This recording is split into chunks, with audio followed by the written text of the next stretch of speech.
200 more laps and we get set to round out 2021 on a high. Welcome, ladies and gentlemen, to the ISCA Stock Car Association Tucson Sound Art Cup Series here from the Richmond Raceway for your running of the Tucson Sound Art 200 from beautiful Richmond, Virginia. My name is Ola Rempel with Alfonso Nixon beside me in the commentary box. Rob Melnick down behind the cameras for tonight's race. So, wow, we got set to do it all over again. This time, 200 more laps left on the season, and it should be a very fun season finale. Not just that, but a finale to the year coming up ahead of us in just a few minutes' time. Absolutely, and what I couldn't think of a better track to end this on, man, besides some good old Saturday night short track racing at Richmond. Hopefully everybody's brought their A game and got enough time to get their practice laps logged in and got everything worked out in their setups, and we can get ourselves some good racing going on here tonight. One driver that, of course, does not need to worry is going to be Chris Johnson coming into tonight. First place in the points, and half a point to the good in terms of the championship standing. So Chris Johnson has this championship already won.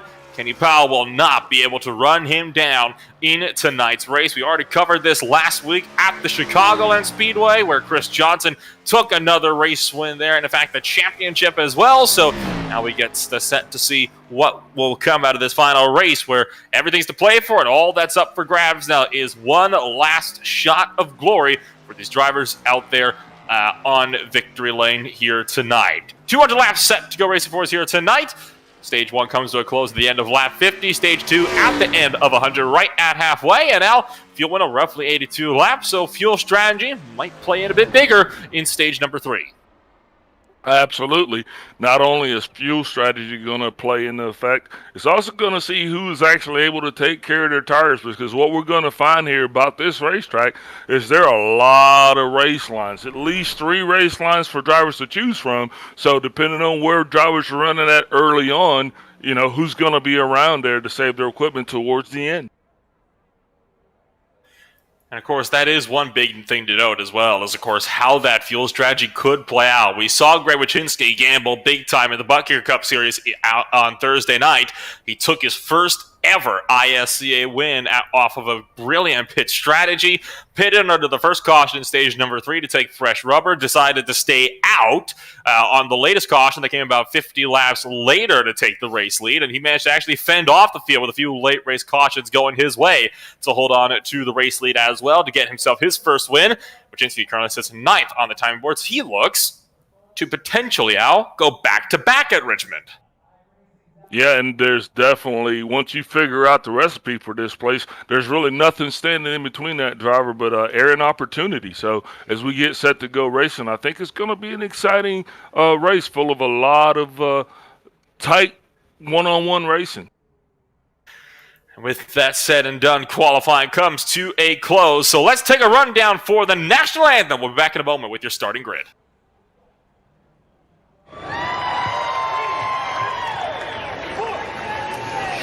Oh, say, can you see by the dawn's early light what so proudly we hailed at the twilight's last gleaming, whose broad stripes and bright stars through the perilous fight o'er the ramparts we watched were so gallantly streaming, and the rockets regular, the bombs bursting in air gave proof through the night that our flag was still there. Oh, say does that star-spangled banner yet wave o'er the land of the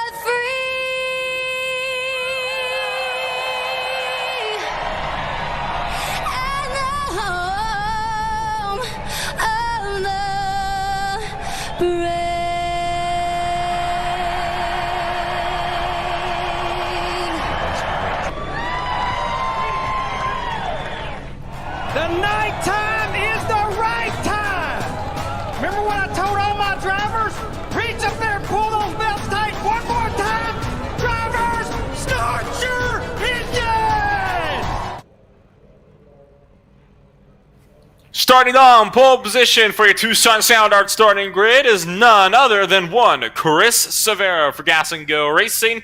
So Frontline will not find themselves on the front row today. Joshua Watson lines it up beside him for JBR's highest up starter in this race on the front row. Josh Schaffner sits in third place just in behind with Gary Adamson down in fourth. You got Chris Johnson, current champion, and right beside him was former title rival Kenny Powell, now just runner-up for the points. Kenny Powell down in sixth. Adrian Watson seventh place with Frank Flores in eighth. Greg Wyszynski's ninth. Jay Hone rounds out the drivers that are set qualifying laps. And for there you have Kyle Green, Richard Elliott, and Brian Watson to round out at the rear of this grid. So we get set to go racing then for 200 laps, Al. Should be a fun one. Absolutely, Nolan, and I believe that this race should not disappoint. It's going to be interesting to see how these guys take off, though, because cold tires and old tires have a lot of the same qualities when you come to short track racing here. So will guys be patient and allow the tires to come in, or is everybody going to try to go balls to the wall early on? I think what could be a bit of another interesting factor is how this race develops as we go throughout the night, right? I mean, of course, on Thursday's race, you had, I believe, one caution in stage number 1. And of course, stage 2 ran completely green. It really all kicked off in stage number 3 once the track cooled down a little bit and the sun went down, bringing the track in a little bit more, making it a bit more racy. You wonder if it could potentially follow a bit of a similar pattern here tonight. Yeah, I definitely believe as the sun goes down, that's when we're going to actually see our best racing, as we'll get a chance to see some of the best racing that we're going to get to. The pace car is getting set to lead this field off for what will be 2 pace laps on the night. You've got 13 drivers all gridded up and ready to go racing here tonight. A few notable names in the grid. Of course, you got Chris Severa, I believe one of his first pole positions ever in his ISCA career. Obviously, Chris Johnson started all the way down to 5th, which is a little bit surprising, given the fact that he has been so dominant so far throughout the ISCA. But he did mention Chicagoland, really not a fan of this track, not the best at it, so he might have a bit of a struggle ahead of him if he wants to get a race win out here tonight. You got one JBR car that's up there on the front row, but then you got 2 more JBR cars that didn't set times out deeper in the field. Now, JBR, as we know, has been a bit more dominant so far throughout the season as well. They've been a team to contend with, much like how Frontline has been, but 3 out of their 4 cars are in the bottom half so far today. Yeah, but you know, that track position kind of starting out, I kind of want to be in the back to kind of get a good look at what's going on, to see how the race is going to play itself, because those guys will be able to actually make their way back up to the front. So I think it's just more of a choice than it is of a predicament, so to speak. And then, of course, don't forget Greg Wyszynski. Wyszynski qualified a bit further to the back of the field as well in the Thursday race. We thought he was not going to necessarily be too much of a factor in how that race could play out. Of course, he proved all of us wrong by utilizing strategy and gambling like hell, not once, but twice in a row in the same stage, and that got him a race victory. His first ever ISCA victory in the Butt Kicker Cup Series for the Butt Kicker 200 just this past Thursday here. So you wonder if maybe he could play some more interesting strategy games to go back-to-back here on Saturday. Yeah, and what a gamble that was, because as you guys were sitting there watching that unfold right in front of your eyes, you know, and it was the battle like, hey, it's 2 to go, it's 3 to go, you're going to take tires. And yeah, he took the best gamble, because when it's a green-white checker, as soon as the accident comes out, the field's frozen, so it just worked out in his favor. So yeah, way to go, Wyszynski. So a lot of names looking to go for one more chance of glory here tonight. And we get set to go racing for one final time in 2021. Pace cars down and in, and Chris Severa leads them to the green flag. We're underway. Severa misses a shift though. Watson passes him up around the outside lawn, and already Severa has lost the lead into turn 1. Looking to battle back though up the inside of 0-1 JBR Chevrolet. And Severa is going to hang it to the top side now, all the way to the bottom, though. And more problems for Severa coming to pit road. Huge problems with the 62 Mustang as he drops at the tail of the field. Thought he was coming to pit road, but he stays out. Hopefully he didn't miss a shift and cause himself some valvular damage. I don't even think that's a word, but hopefully he didn't hurt that motor too much. as we get on with a little side-by-side racing as we go back in the pack, but everything else up front seems to be leveling out a little bit. Drivers are actually starting to find their groove, but this racetrack is, like I said, there's 2 or 3 lines around this thing. You just got to find the one that works best for you. You're looking at the back to Greg Wachinski and Adrian Watts at the moment, already looking to do battle side by side. Watts going to the outside lane with Wachinski down low. The Gas and Go Chevrolet certainly doing good work for the moment. There goes Watts' JBR Chevy up the racetrack, trying to diamond down to get the run down the front straightaway. Not going to happen though. Wachinski holds the inside for turn 1, but look at how much Adrian Watts is able to utilize the outside lane on corner entry. You mentioned there being 2-3 lanes around this place. We've seen it before. That outside lane is where you want to be if you want to go on defense. Yeah, but coming out of 3 and 4, drivers are going to have to really take it easy on the crawl, because if you just get into it too fast, she's going to slide out from you around the back end. So this place is one of those where you really got to be focused, because every turn is going to depend on how much pressure you're putting on that throttle.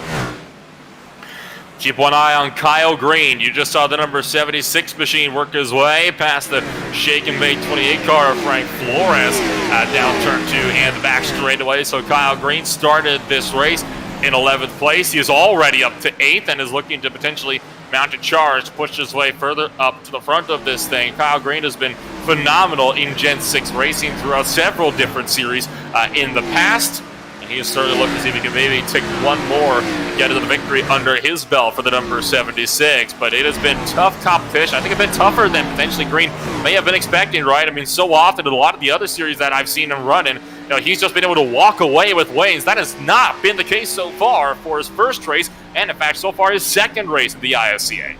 Yeah, but because this is some of the most competitive racing to be found on iRacing. I mean, these guys are coming in here and they're not leaving anything to chance. So, yeah, this is a place where drivers are really going to come and cut their teeth and kind of show what they're made of.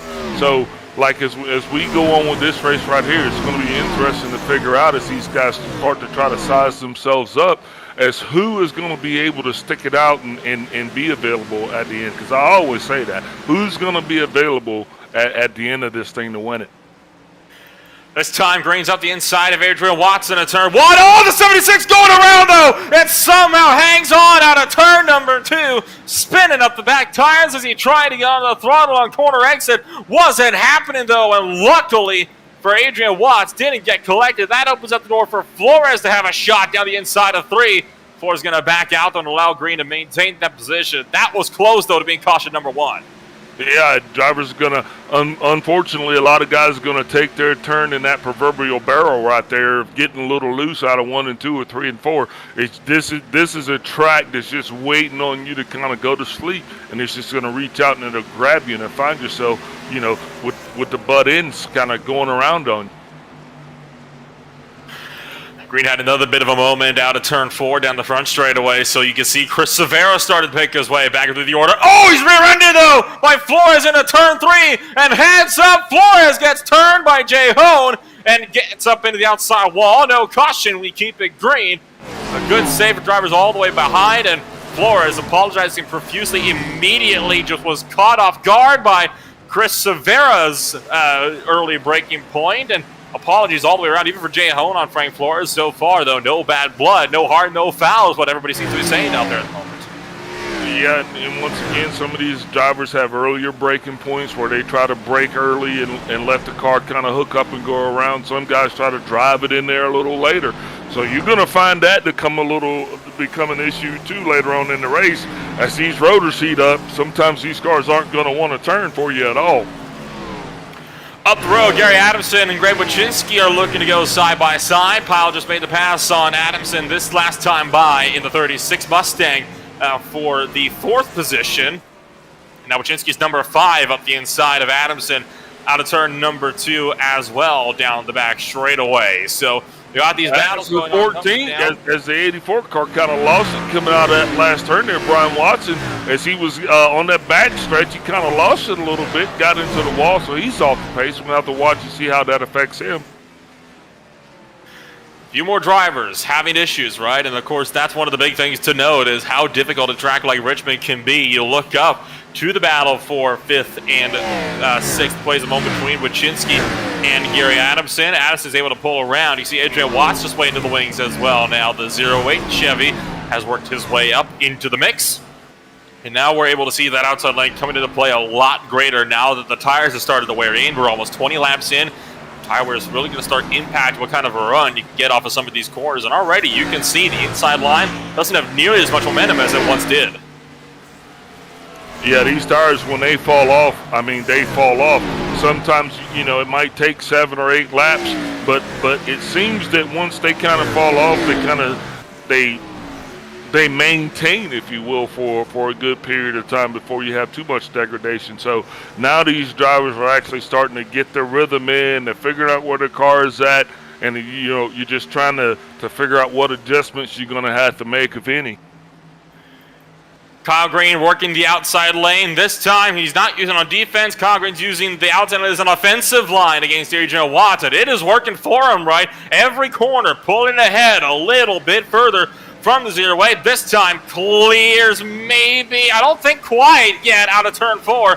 Might have just gotten there. In fact, he has. Adrian Watts is tucked in line. Severa's now in the mix as well. So Kyle Green showing that the outside lane can be used on offense, not just on defense. Wychinski almost scraped the wall. They actually might have gotten into the wall a little bit. That allows for Green to go up the inside. So Kyle Green picks up 6th place now. Severa picks up 1 from Adrian Watts as well. Now Severa's going to try to put down Wychinski yet another position as well. So it's a horde of sets of cars, about half the field collected all under a blanket at the moment.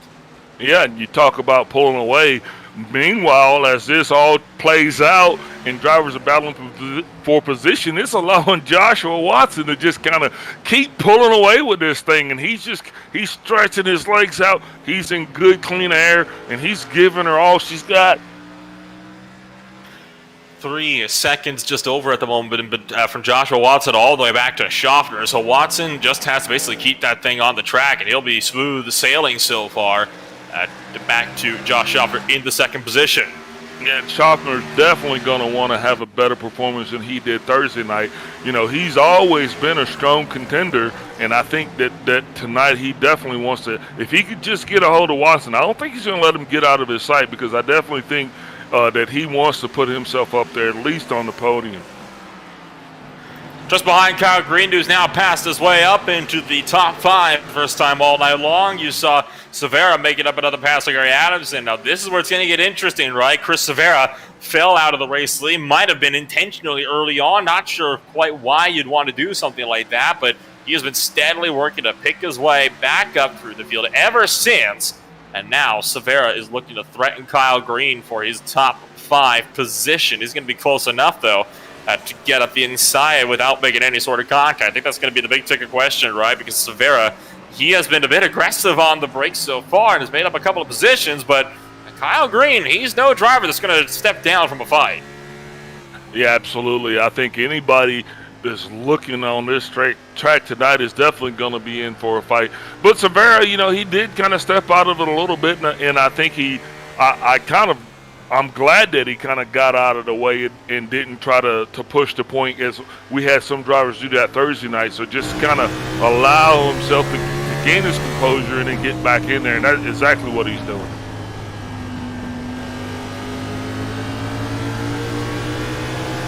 Severa looking high, looking low. Still no room for the Rocket Racing GNG Chevrolet, Ford Mustang, to make any kind of move just yet on Kyle Green, but I can guarantee you right now that opportunity will come before long. So Severa looking for the inside this time. Is it going to be enough to have the move? Green's pinching him in, and Severa can't get the hammer down because of it.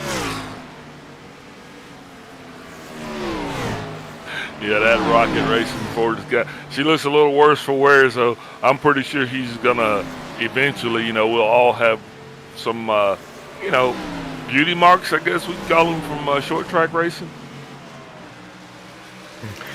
This time so much closer to the back end of Kyle Green than the last time by out of turn number 4. But look at Green taking a shallower entry to turn 1. I like what I'm seeing here, right? You take the inside lane away so your opponents can't get the drive off. Severa takes advantage of that, goes over under, and you'll have the inside lane down the back straightaway into turn 3.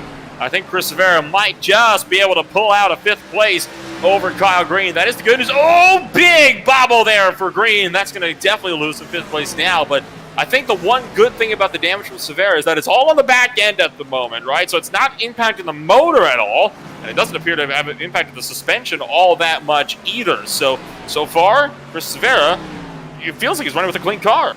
Yeah, and that's one of the things about these short tracks. It's not so much the cosmetics don't affect you as long as you protect the motor. So, Severa's damage is cosmetic, and I don't think it'll be an issue. But with Green, we saw what a lot of drivers are going to have. It's what we're saying. You kind of got to treat it like you got an egg under the throttle, and you got to be, especially coming out of 3 and 4. You hit that throttle too fast, and you're going to get a chance to see the entire freaking infield around you as you go 360.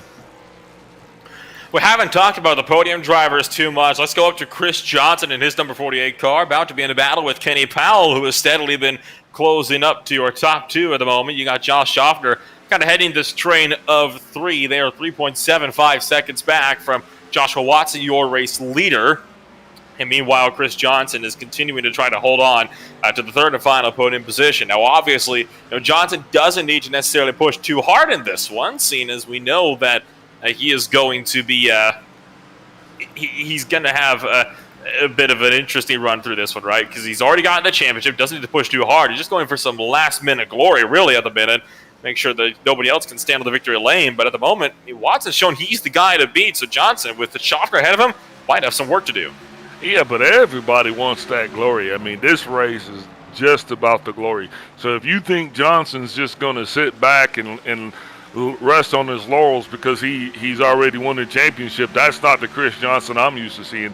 I actually believe he's going to go up front and he's going to give both Schaffner and Watson, everybody else, everything that he's got. And don't think that Powell's is going to be easy on his teammate either. These guys are here to race, and they're going to make every lap count.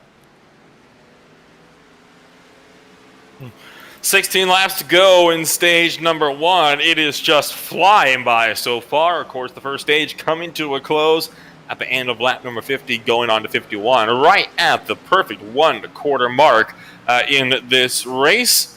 And it looks like a lot of the battles around the track have settled on out, right? You've got the battles that we were paying such close attention to just at the cusp of the top half of the field, going all the way down to last place, which have all kind of petered off since then, leaving this group of 3 some of the closest guys got on track. Jay Hone is the first driver 1 lap down. That was just overall pace, though. Watson has put Jay Hone a lap down already. So at the moment, the number 38 Mustang is your lucky dog driver.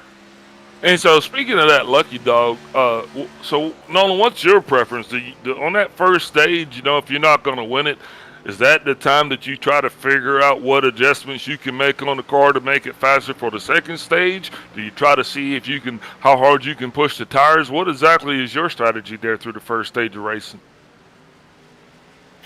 Well, honestly, I think it wouldn't be a bad idea to kind of experiment a little bit under the stage 1 caution and see what works and what doesn't, right? Because you got another 50-lap stint, actually less than a 50-lap stint when you actually take the green flag. That'll be coming up for stage number 2. And the plus side for that second stage is that it also has a caution at the end of it. So if it ends up that your adjustments don't work and they only make your car worse, you're going to have a free opportunity to change them all back to the way it was, get your car back up into tip-top shape, right? But if they end up working, then you could potentially gamble a little bit, make a few more adjustments in the direction of what works, and hope you don't overstep the bounds, or just stick with what you got and try to run it out from there. You can also see what the tire's going to do when they're more worn down, right? So you have all these various little factors that a lot of drivers like to kind of consider for just a moment, and that, of course, is why stage 1 is usually a lot calmer. We saw this on Thursday. We're seeing it tonight as well. Yeah, as the lights come on and the stage 1 comes to an end, I hope these drivers were able to actually, go to the note board, figure out what they're going to have to do to make their cars competitive, and come on out here to stage 2 and give her all they got. Jay Hone is he's sewed up that lucky dog position as he's going to be the only driver that's a lap down as we come to the end of stage 1 with just under 10 laps remaining. And the battles are raging on just to the bottom half of the field as well. Look at Richard Elliott, Frank Flores, Adamson, as well as Brian Watson these 4 drivers currently under a blanket. This is 9th on back to the 12th position. The last drivers on the lead lap, and they have got Josh Watson closing in. I don't think it'll be enough, though, for them to be able to be lapped by the time we get around to the stage 1 yellow flag. Everybody's kind of making moves. Everybody's taking slightly different lines, but nobody's able to mount in charge for any of these positions. Yeah, those drivers are definitely not going to want to see Joshua Watson coming up in their rearview mirror. So as they enter the end of stage 1, they're going to have to hit the drawing board and make some changes so they can actually get up front and not be so far down there on the back of that lead lap. Here we go. Richard Elliott making the first move on Frank Flores. Flores couldn't get around Adamson, and you can just see right now the JBR Chevrolet of Elliott taking that to full advantage, pushing Flores to the outside wall. And Flores is going to have to hang with it in his Dent Wizard Chevrolet. Now, Richard Elliott pushing up the track. Oh, gets into him! And that will be caution number 1 on the night. Flores and Val got put into the wall. Richard Elliott threw it in too deep, trying to make the pass work. A very clumsy mistake from the 0-2. Yeah, that's just not what you want to have, especially this early on. I mean, these guys, there's nothing to gain there. All you're going to do is just give your dang body guys some chances to make repairs. Just not a real smart racing move. Guys got to be a little bit more patient, man, as we got lots of racing left to do here. And add insult to injury to this as well. Richard Elliott, unfortunately, is going to fall a lap down, possibly even 2. He is going to fall 2 down as a result of this one because, well, he was not able to get that car fully turned around on track. He is still stuck against the inside wall as the leaders are coming into pit. So Richard Elliott has gone 2 laps down now, and this is causing cars to have to scramble behind him while Elliott's just trying to get back going. So Richard Elliott now just finally gets going, but now 2 laps down. Jay Holmes going to get that lucky dog, but Elliott, that clumsy mistake, I got to say, it hurt him more than anybody. Talk about a turd in a punch bowl. That's just something nobody wants to see, and especially for those guys. That's really going to hurt that 2 car's chance because, as we're seeing, we went almost the entire stage without a caution. It's not going to be easy to make those laps up. You're 2 laps down. You're just hoping that other guys are going to make some mistakes to give you a chance to get back out there and be competitive. And of course, this is going to mean it's a heads-up drag race to end out stage 1 as well, right? Because you're gonna have a 2-lap sprint to end out stage number 1. Pretty much everybody has come on in for tires and fuel, with the exception of your top 2, Chris Johnson and Kenny Powell. Like I said, Johnson's here to win, and if it's a stage win, if it's a race win, if it's a position win, that's what you're going to see Chris Johnson to do. And I think Powell just wants to be the spoiler, man. You know, he wants to play the bad guy just to take away the candy from the little baby. Coming to what would be 3 to go in stage number 1, this could determine here if this is going to be an overtime for stage number 1, or if we'll be ending this on regulation time still. We'll see as the pace car crosses the start-finish line. Lights are still on, so we will be having a 1-lap extension for stage number 1.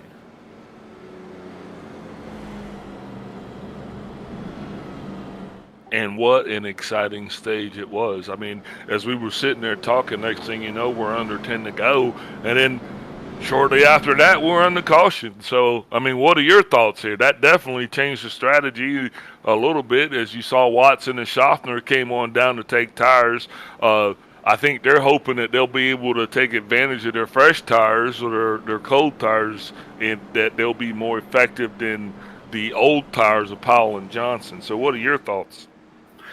I think Johnson and Powell are taking the gamble here to stay out at the moment, and it's a wise idea, right? Because this way you can try to get the stage points. It's going to be a factor, though, of can you hold on for 2 laps? Well, Johnson's going to have the lead, so no doubt as soon as he comes into that race, that start race zone, he's going to go ahead and be on the throttle so he can get as much lead possible as he can. And then Powell, he's going to definitely try to stay on his haunches as much as possible so that he doesn't get left too far behind. But yet they're still going to be trying to cushion themselves from Watson and Schaffner without actually getting any damage. Coming around turn number 4, 2 laps remaining. Johnson chooses the outside lane, and there's a great launch from Johnson. Wheel spin from Powell, though, checks up the entire inside line. We're back to green. Oh, and Watson's already going turn by his teammates. Check that Chris Rivera not into the JBR. Caution flies, and stage 1 comes to a close. Once again, that's exactly what I was afraid of, because you don't want to tear your cars up at the end of these stage points, especially if you're not going to be in a position to get any points. You know, it's just going to make your race a lot longer. Talk about going bad to worse for JBR. Powell spun the wheels up. Watson couldn't go, and Chris Rivera dumps the driver that was leading so consistently by so many seconds in stage 1. My, what a way to see it all come to a crashing end. Yeah, that's one of the things that you gotta. That's another one of the things that plays into your strategy, because if you're Watson and you're out front and you do decide to go and pit, what you're gonna find is you'll put yourself back there in traffic. And hey, we all know what happens when you're in traffic, man. You dramatically increase your chances of running into somebody.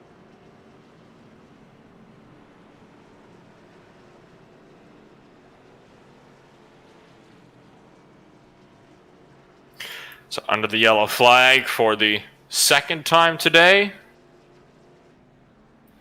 And we'll be watching as these drivers come on down. Understandably, Johnson is down and in. So now that stage 1 is complete, and we are under this competition caution, why don't we really quickly see if we can't get in touch with your stage 1 winner of the night. Chris Johnson joins us up in the broadcast booth. Chris, what a way to end stage number 1. You gambled on staying out. It ended up paying off with that restart crash, getting you a stage 1 victory. How does it feel? It feels great. I was expecting more. I was hoping we'd drive it out towards the end. That way, we'd have, 3 or 4 fresher lap tires on the stage 2. But it all works out. We should be all pretty even this next stage. So we'll see what happens. And I have to ask, because it's a bit of a question mark that's hanging over our heads. You're with the G&G crew, obviously, so you might know the answer to this. What happened to Severa on the race start? Did he give up that lead on purpose? Well, I think everybody that pitted had the stage wind in mind. If it would have went green, Josh was in my rearview mirror, he would have gotten it. So, it would have been the right call for a stage win. And then, of course, did you make any adjustments on your car for this second stage? Talk about the possibility of that. Do you think you might have anything in it to maybe make it go that little bit quicker to pull out a stage 2 victory as well? Yeah, we'll see. What screwed me up Thursday is I made too many adjustments to my car before it went to night. And when the sun went down, my car went to crap. So I'm going to wait till the sun drops down, then determine what I need. Well, fingers crossed, then you'll be able to determine what you need and hopefully get that car up in victory lane as well. Well, thank you for joining us and taking the time to join us up here in the booth for the moment. Chris, before I let you go, anybody you'd like to shout out for your G&G 48? Of course, Southern Spiral Pipe, G&G, y'all up in the booth. Our setup builders, Brian Johnson, Chris, everybody that makes this go round. And thank you, Chris, for taking the time to join us up in the broadcast booth. Congrats on a stage 1 win. Best of luck in stage 2. Thank you, sir. Yeah, I think he hit the nail directly on the head with what he said was, that Thursday night race, he made way too many adjustments.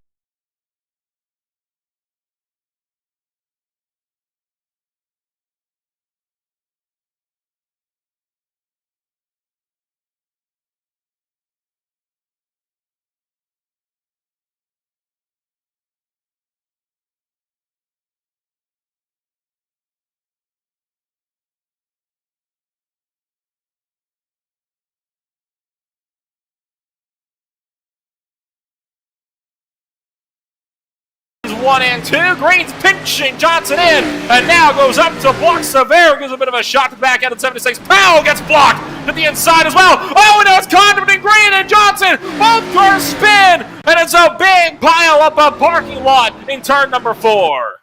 As we were just trying to get these things settled down and to get them in line, we got 3 wide racing here right at the beginning of stage 2, and I think we just put some damage on some pretty fast cars. But Josh Schaffner, he's still up front enjoying the view that he has. But Joshua Watson is also trying to claw his way back up front. I think Kenny Powell got involved in that one along with Frank Flores. And all of this actually kicked off when Chris Johnson got tipped from behind, entering turn 3 right. Johnson made a very late blocking maneuver on Kenny Powell, was trying to put them 3 wide into turn number 3. And Powell actually hit Chris Johnson on the back bumper, and that forced Chris Johnson wide into Kyle Green. So nothing Chris Johnson could really do about it. He was trying to keep it out of Green as best as he could, trying to turn it back down. But the extra 2 miles an hour of overspeed that he got as a result of that hit from Powell, I think that really is what kind of killed the momentum there for Johnson. It's what set him up in a green. Yeah, so drivers definitely got to turn the fuel off. You don't take tires. This is one of those things because these pace laps on a short track are totally not the same as they are, say, at Chicago, Lane, or Talladega. If you're going to fix damage, you got to fix damage. If you're going to take tires, you got to take tires. Sometimes you got to stop twice. So believing that everybody that's on pit road is on pit road for damage and believing no one's there for tires or fuel at this point. On a caution for the, I believe, 4th time tonight now. Let's take a quick step away. We'll be back with the restart in a few moments.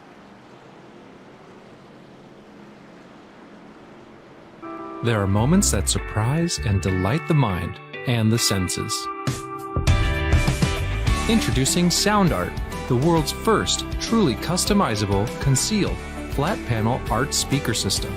A revolutionary combination of incredible sound delivered from your most meaningful pictures. When art and technology intersect, there is a seamless blend of creativity and function. I'm alive in the streetlight, pulling at the stars in the moonlight. Every time I feel you close.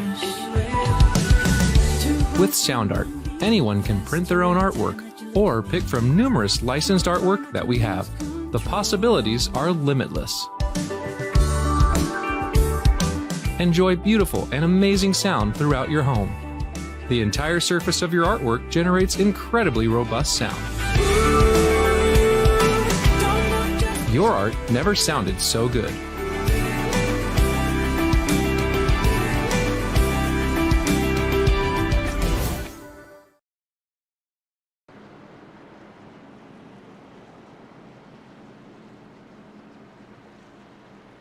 Still under the caution period here at the Richmond Raceway for the Tucson Sound Art 200.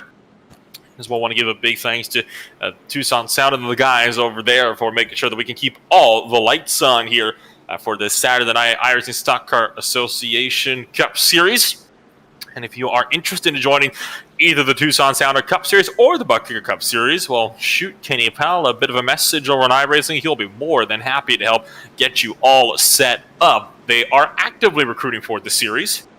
So who knows, maybe you'll be racing with the likes of Josh Schaffner, Kenny Powell, Chris Johnson, Justin Levine, and more, who are now getting set to double it up and go back racing again for the short tracks.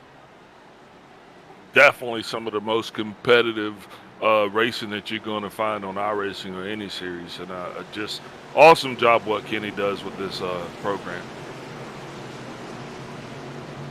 Through 3 and 4, pace cars down. And Schaffner going to take them back to the green flag. We're back on the way. Watts holding the outside lane. And Powell looking set to battle it out with Joshua Watson into turn number 1. Watson holding the top side, though, in the battle for 3rd and looking to run that outside wall. Powell still looking for the bottom, but Watson's looking to regain a lost lead. Yeah, Watson's car is definitely on the adage of loose and fast. This car's been fast, but it is loose. If you kind of watch how he goes around, he's just kind of throwing that thing around. I love it, man. It just makes me want to be right on there with him. You saw it even right there on that camera shot. The flyby out of 2. Got sideways on corner exit. Pinches in. Powell through 3 and 4. And now Watson holding the outside lane. Just keeping Kenny Powell at bay. Looking further down the order. Chris Johnson in a scrap with Brian Watson further down the field of the battle for 8th and 9th. As well as you can also see just in front of them, Flores and Hone battle for 6th and 7th. Logitski's in the midst of this scrap as well for 8th place. And here comes Kyle Green, who got turned as a result of that latest caution when Chris Johnson was sent into him, courtesy of one Kenny Powell. So Green's looking to fight back from the outside lane, and he'll look to potentially get the spot back. Oh, but gets blocked off by Chris Johnson. 2 and 1 doesn't work, and that time sends Johnson into turn 3. I think that was a self-telling story. Yeah, I was just thinking to myself, you were saying a lot of high fives and Hail Marys were given and no bad blood, but I mean, it's racing. So it's racing at Richmond and short track racing. It's going to be intense, as we're seeing, as we're already on the caution for the 5th time here, and we're still in the middle of stage 2. These guys are definitely coming to bring their racing game tonight, right? Goodness gracious. You're watching here again on board with Green. I mean, just gets pinched in by Johnson. Green just barely had a nose in. And Chris Johnson comes up and comes across, and Green, I think it's safe to say, kind of repaid the favor and then some over in 3 and 4. You can see Severa looking to go around the outside lane. He'll be taking a lucky dog free pass. This is now the 3rd time that Green and Johnson have come down together to patch up damage. Might just be the 2nd, but oh boy. It tempers flair at short track racing, right? You just hate to see it spill over like that. Yeah, not a whole lot of kumbayas going on there. Won't be no fruitcakes exchanged between those two pit crews. These guys, like I said, early on it was an accident. I'm sorry, but yeah, it's still early, so that just lets you know how intense these guys are and how much they're intent on winning this thing.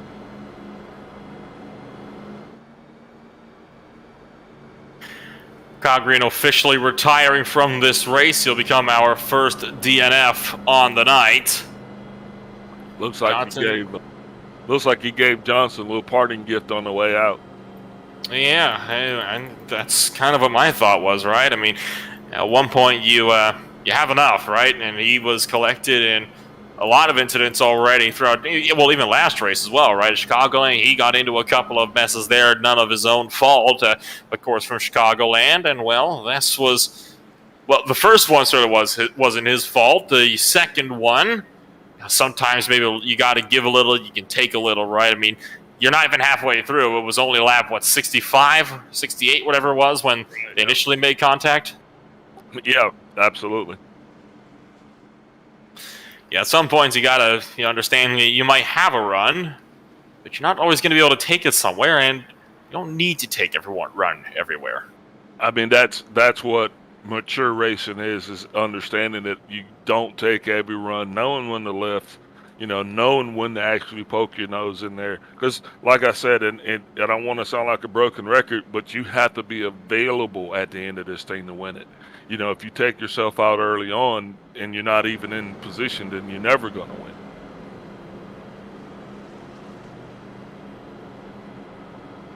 I believe this makes it caution number 5 on the night. And still running in stage number 2. Off by 1, caution number 4. 18 laps so far out of the 71. Going to make it 72 now, being run under this yellow flag. It's been an eventful race, I think it's safe to say, and one might argue a bit more eventful than the race we saw for the Butker Cup Series 3 days ago. There's still a lot of racing left to go as well. And here's what frustrates me as a driver.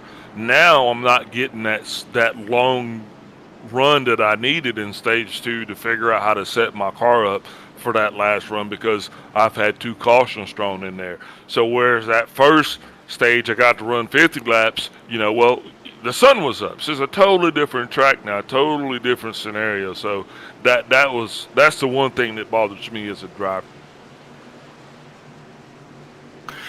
We'll see if we can get the longer run here to end out stage number 1. 28 laps to go in stage 2. Schaffner leads them back to the green. The heads-up drag between JBR teammates into turn number 1. Joshua Watson and Adrian Watts going to battle together. Watson picks up 1 from Joshua Watson. Now Kenny Powell looks to tuck just in line as well in the number 24 machine. Gary Adamson and Jay Hone also looking to tango just in behind. Let's talk about Jay Hone, right? I mean, he was the lap down in stage number 1. Look at him now looking to battle up into the top 5. Yeah, I was wondering if Hone was a lap down by design or if he was just having some technical difficulties. It looks to be like it was technical difficulties. But I'm going to tell you what, Josh Schaffner for the first time is getting a rearview mirror full of Watson, and that's got to be not what he wants to see. It's going to be interesting to see how his lead holds on if Watson's actually able to run him down and take that position back on the throne himself. Wojcinski goes through, but he gets loose. Here comes Severa making it 3 wide up the middle. Oh, that's tight between the G&G teammates. Severa's going to back out in the last second. Gives it up to Greg Wojcinski. Addison bails out from the high side just as I say that as well. Tell you what, Severa is looking antsy trying to get back to the front of this thing. He was your pole sitter. And something happened on the first lap. Saw him to go way down to the inside, give up every single position. He's been trying to battle back ever since then. And there have been some interesting moves we made by the number 62 Mustang, all right? He has been all over the place trying to get back to the front, and now he's got his teammate, Greg Wojcinski, to worry about up the road. Wojcinski up the inside of Jay Hone as well, taking 5th place back, while Severa looks to try to follow through on the bottom side. Yeah, I didn't know if Severa's problems were, maybe him missing a shift and being a good dude, or if they were having some serious issues, and it seems like they had issues through that entire first stage. But he has been clawing himself back, and I think his name's going to be one that we're going to be repeating over and over again as we get into this final stage of race. Up front, Kenny Powell battling with Adrian Watts for 3rd. I think Powell just won out in that battle. Watts is going to try to come back at him with the JBR 08 Chevrolet, looking low for 1, but not able to get there. Powell covers him off, and he'll have 3rd place in his back pocket. Look a bit further back, still watching Gary Adamson drop down the order. He's in a battle at the moment with Jay Hone for 7th, and he's got Flores tucked just in behind it as well over in the 28 shake and bake machine. Don't discount Brian Watson, who's also looking eager to try to make up another spot.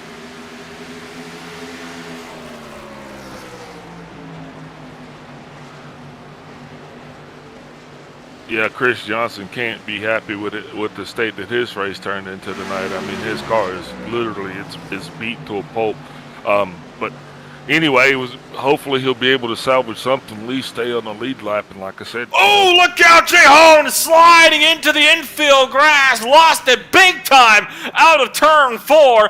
Keeps it straight though, just hangs on to that one, taking that car for a bit of a rallycross journey down the inside line.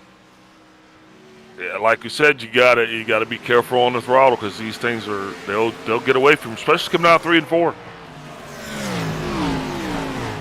Now you look up to Joshua Watson, who's in a trying to close up in the battle for the lead with Josh Schaffner, having mixed results though on his attempts to try to push his way up to the race lead. He's even trying to take that wider arc entry and they're trying to dime it off the corner by exiting it down tight, right? But it's not quite gaining as much as he might want to close up to Schaffner. Last time by, Schaffner was about a 10th and a half quicker than Joshua Watson was, and Kenny Powell, luckily for Watson, is over a little bit slower as well. So it looks like Joshua Watts will have to fade into a bit of a no man's land at the moment. You can see Adrian Watts in 4th place, just in behind. He's trying to keep guys like Wojcinski and Severa at bay. And also Gary Adamson back there. I think that's the end of the guys on the lead lap that are dent-free, if you will. But with Schaffner having Watson behind him, he can't make a mistake. Watson is going to be there the whole time, just waiting on him to just, as soon as he bobbles a little bit, then that's going to be it. And even further back, you got Brian Watson and Frank Flores that are now looking tight as well in the battle for 8th place. Watson's been steadily trying to find a way past Flores' shake and bake entry. The JBR 84, though, being nice and patient. This is what I like to see, right?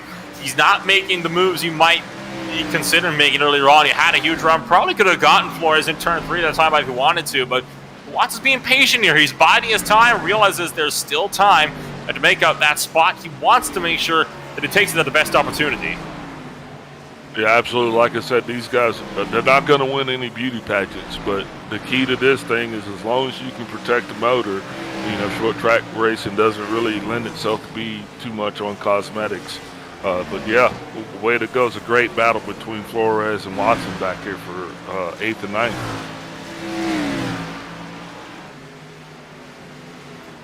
Both drivers that time by having a bit of a bobble out of turn number 1, which of course it doesn't necessarily make it too much easier for them to try to make something up. So you got Watson and Flores now. They're going to be looking to continue to go nose to tail into these corners for the next little while. When do you think, though, that Watson's going to try to have this spot up on him? I think Watson's just going to keep his nose to Flores, and he's going to pounce as soon as he gets the opportunity. They're not racing for stage points. They're just racing for street cred at this point. But, yeah, Watson's definitely going to make the move here before this stage is over. Well, they are racing for some stage. It's not much, but it is some stage points. Oh, that's tied out of turn 2. Watson really running over Frank Flores, I believe. This would be for 1.5 and 1 stage point. So it's not a lot. It may as well be street cred, but there is a tiny bit of incentive there. And yeah, Watson's getting a bit more aggressive on these little looks, isn't he?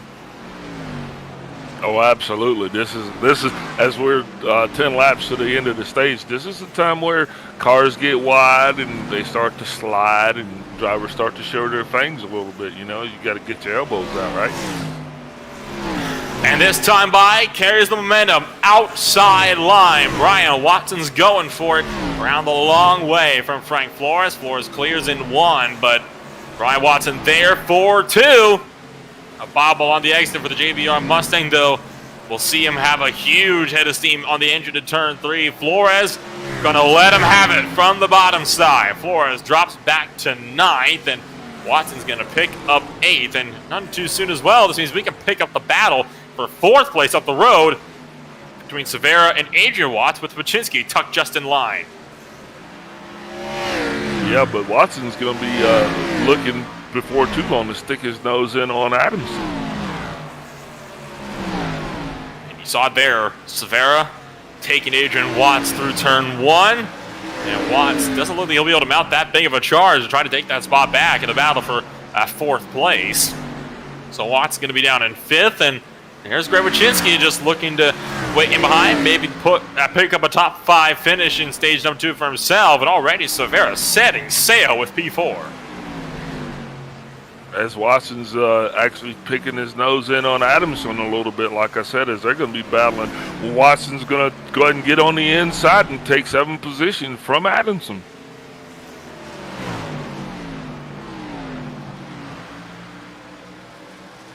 Flores also going to be trying to close that gap a little bit on Adamson as well as we enter into the end of stage 2. And that time by Adamson actually clipped the wall on entry of turn number 1. That's obviously not going to help your run to try to hold on to these little positions. So Flores looking low, I think trying to take a much narrower entry to gain some time on corner entry from Gary Adamson, but it's not necessarily working out to his advantage so far. So bit of work to do for Flores at the moment, as once again Adamson pushing wide. We saw Noah Bitts initiating this move earlier on, right when the tires wear down, run the extreme outside lane, and you could get a little bit of extra speed. Noah Bitts certainly made it work. Why can't these guys, right? Yeah, because you kind of got to have an extra chromosome or something that to run that Lawson line like that on the outside. Otherwise, you're just going to get touched and poked and prodded and end up on the infield.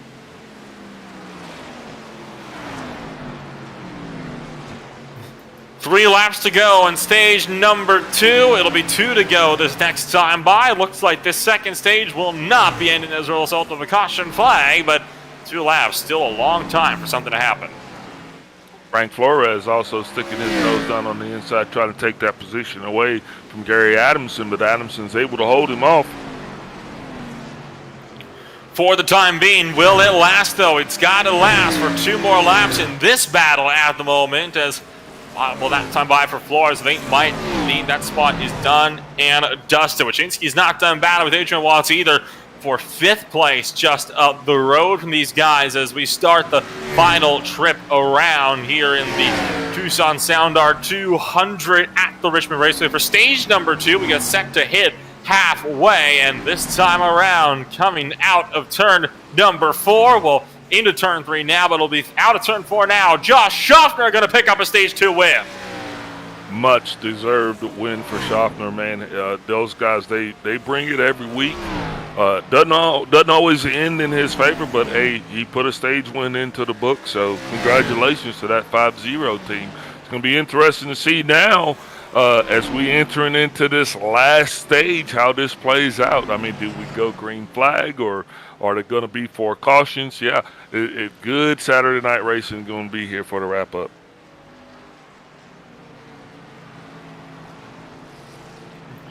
So with this stage 2 now complete, let's take another quick step away. We'll be back with stage 3 in just a moment. There are moments that surprise and delight the mind and the senses. Introducing Sound Art, the world's first truly customizable, concealed, flat panel art speaker system. A revolutionary combination of incredible sound delivered from your most meaningful pictures. When art and technology intersect, there is a seamless blend of creativity and function. Come alive in the streetlight, pulling at the stars in the moonlight. Every time I feel you close. With Sound Art, anyone can print their own artwork or pick from numerous licensed artwork that we have. The possibilities are limitless. Enjoy beautiful and amazing sound throughout your home. The entire surface of your artwork generates incredibly robust sound. Your art never sounded so good.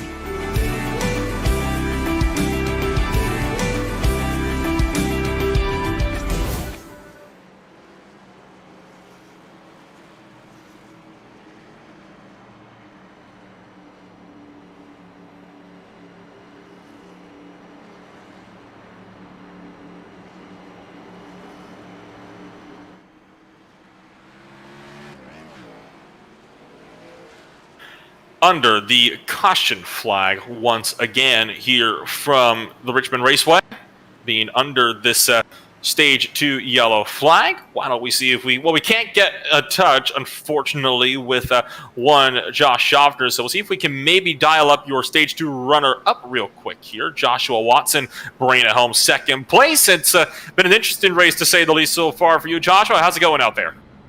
It's going okay. We had ups and downs and whatnot, so hoping we can finish on the up here. Well, you've been on the up and up so far. You led a good portion of stage number 1. I imagine the plan is to try to get past Schaffner nice and quick here in stage 3.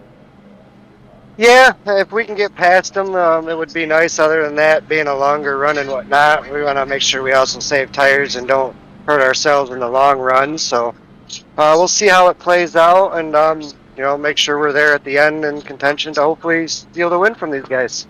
All right, you see your 1 to green here, so I'm going to wrap this up nice and quick. And buddy, you let shout out for that 0-1 before we let you go? All my family, Ryko Racing Setups, you guys for the broadcast, DA Design Studios for the paint scheme and whatnot, and just thanks to everybody behind the scenes. Thank you, Josh, for taking the time to join us for stage 2. Good luck in stage 3. Thank you.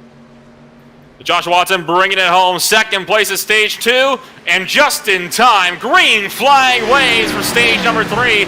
95 more laps left to run for the Richmond Raceway in the 2021 Season 4 season finale from Richmond. Power sideways out of turn 2. Similar story, same as the first for Richard Elliott, just in behind. And so far, though, apart from those 2 minor slides, we're clean out of turn 4 for the first lap back to stage 3. Now the interesting thing's going to be see who can actually go ahead and get in line. Let's get these things single file. Let's get this run going to save tires.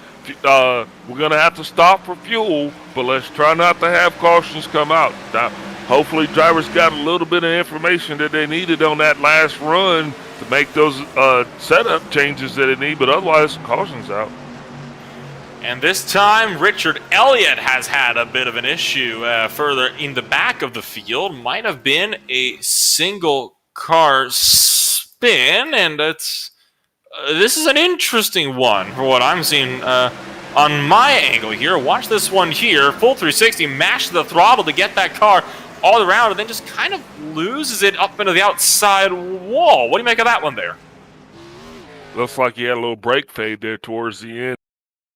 You did everything right. You got the clutch in, got back on the gas, got the butt end to come back around, but looks like right at the end there, the brakes kind of faded on him, and he just it sucked right up into the wall.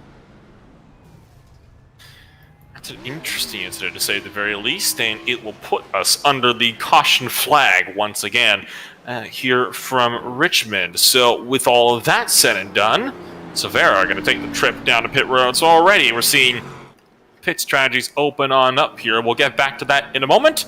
Let's take a quick step away. We'll be back with more for Richmond in just a few moments.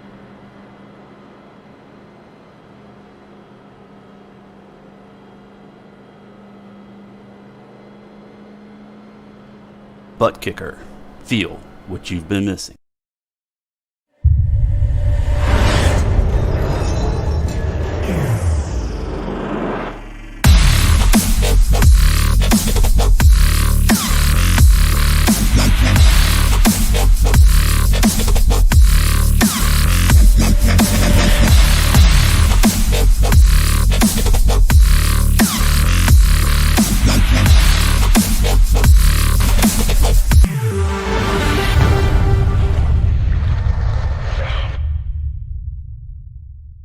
Get yours today at thebuttkicker.com and be sure to use our 20% discount promo code ISCA20.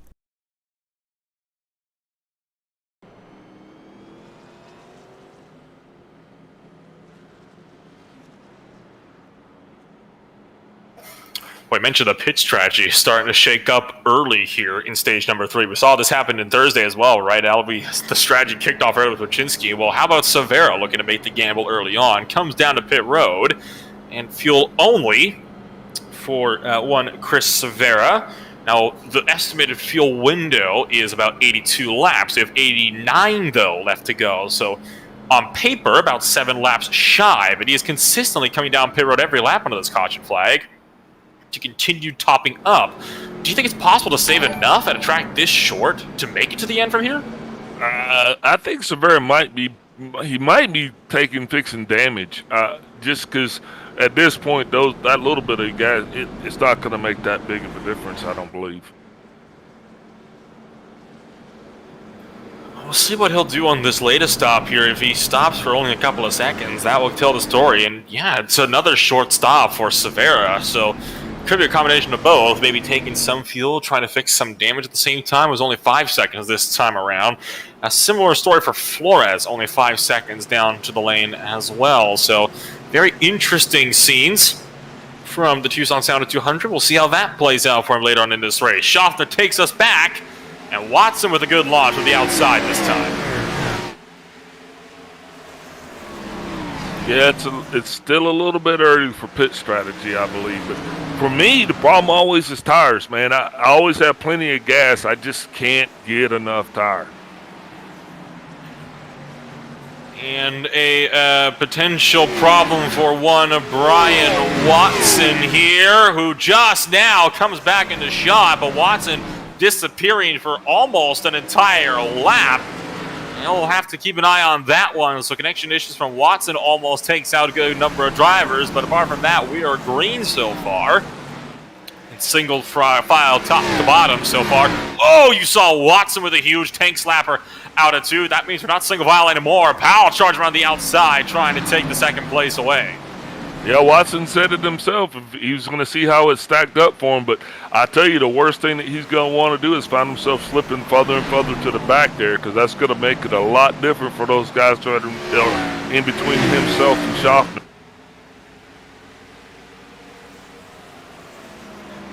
And there as well is Greg Wachinski running high, looking to maybe go down low. We saw Wachinski have a solid outing a few days ago when he won the Thursday race. We talked about him trying to go back-to-back. We haven't seen any of the strategy games so far from Wachinski that got him that race win, but that doesn't mean he is going to stop here. He is going to be, no doubt, trying to mount as big of a charge as he can on guys like Joshua Watson to take any spot he can away, because it obviously is just going to put him closer and closer to that ever-elusive victory lane. A side-by-side battle further down the order as well. Jay Hone losing 1 to Chris Severa. Out through turn number 4. That battle just getting single filed out as we click to it. Frank Flores is just up the road as well, so Severa is on a charge. Yeah, I was just thinking that the guys in the back are just kind of biding their time, but this really isn't a track that you bide your time on. I think you find your line, and your line kind of, it tells the story for you as this goes on. So it's going to be Jay Hone he's fighting himself back up as he's had a couple of bad issues of luck. You saw Frank Flores moving aside to let Severa through that last time by. I think Flores kind of decided that he wasn't going to be able to really keep him at bay, right? I mean, Severa has consistently been faster than the Shaken Day 28, and well, I'm listening to a bit of a conversation between these two guys as well, right? And Flores was saying that he was letting him through almost as a bit of an extra apologetic move from rear-ending him earlier in this race. Remember that contact that gave Severa that rear damage in the first place.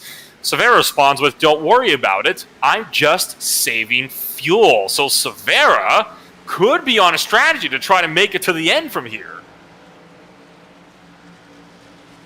Yeah, you called it. You said he kept coming in, putting a little bit in at a time. So that definitely sounds about right. This is all getting kicked off in high gear really quickly, isn't it? I mean, I love seeing these little strategy games playing out as the race goes along. It's why I like Stage 3, so darn much.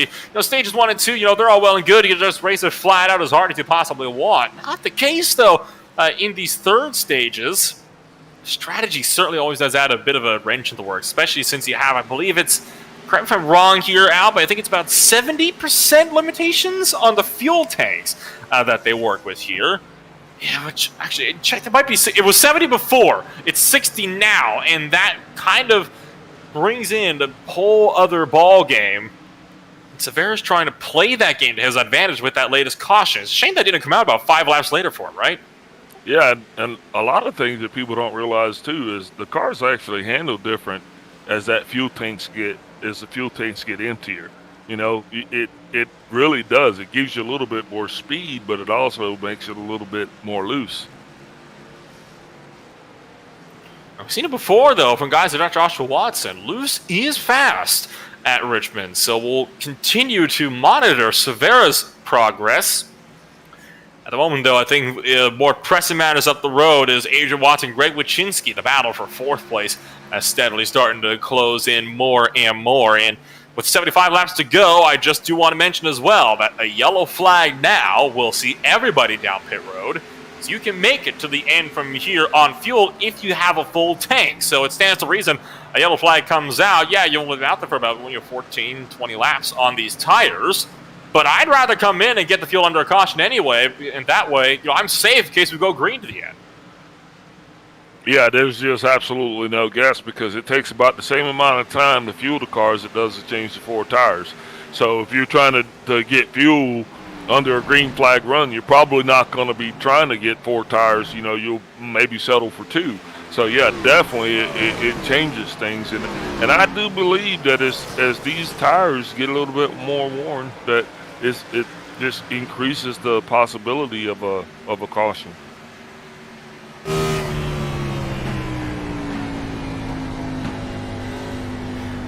.73 remaining, rounding lap 128 at the moment out of 200. You are watching the Tucson Sound Art 200 in the iRacing Stock Car Association Tucson Sound Art Cup Series for the final round in 2021 Season 4.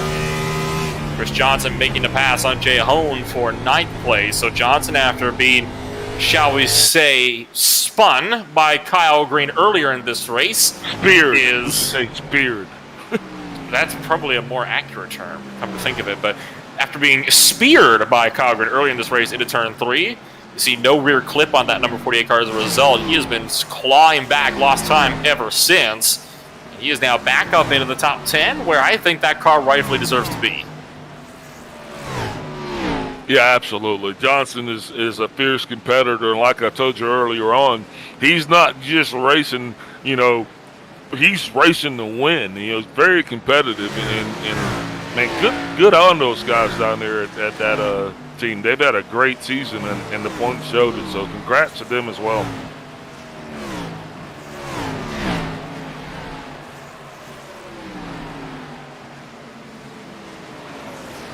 At the moment, your running order in the top 5 is Schaffner, Powell, and Watson, all under a little bit of a blanket. And then you've got Watson, Wachinski kind of in their own little battle just in behind. You can see them just barely in the same camera shot as each other. But a lot of these guys are starting to split apart a little bit more as this race goes along. And a part of me is starting to wonder if that's more because a lot of these guys are now trying to be a little bit more conservative, right? We've had a big string of cautions from stage 2 all the way out to the beginning here of stage number 3.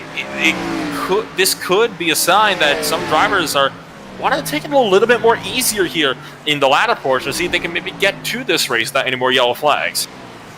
Yeah, your car tells you to slow down, and you every lap, you realize as it gets, you still have to go the distance on this thing. So yeah, I think this is where it starts to kind of sink in a little bit that, hey, I got to kind of take care of my stuff if I want to be around, like I said, to be available at the end of this thing. Because with Wachinski the other night, he was available at the end of the race, and he won the dang thing.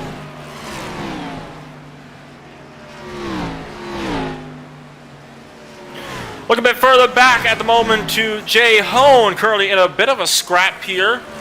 I believe, correct me if I'm wrong, that's Brian Watson in the number 84 JBR4 Mustang. Watson pulling the outside lane. Hone can't fight through, so Jay Hone falls back into 11th. You've got Brian Watson still running 10th just up the road. Richard Elliott waiting in the wings in 12th place just in behind Jay Hone.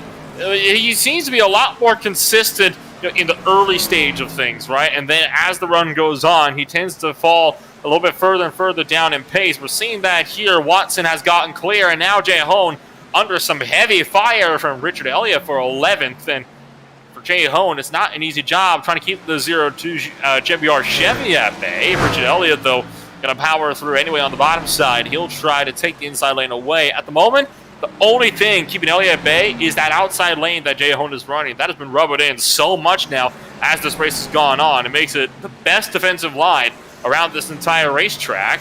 But it's not going to be enough, though, to keep Richard Elliott from storming through into 11th.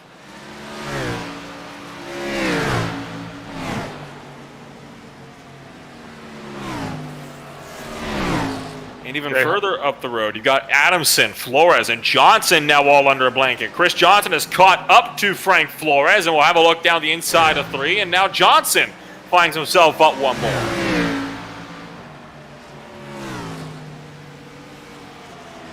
So the recovery drive continues from the G&G 48, and Adamson is running the outside lane as well. Oh, look out, Flores sliding outwards. He scrambles down to the apron of the racetrack, just brings it back up above that yellow line on entry to 3. That was a close call, though, from Flores.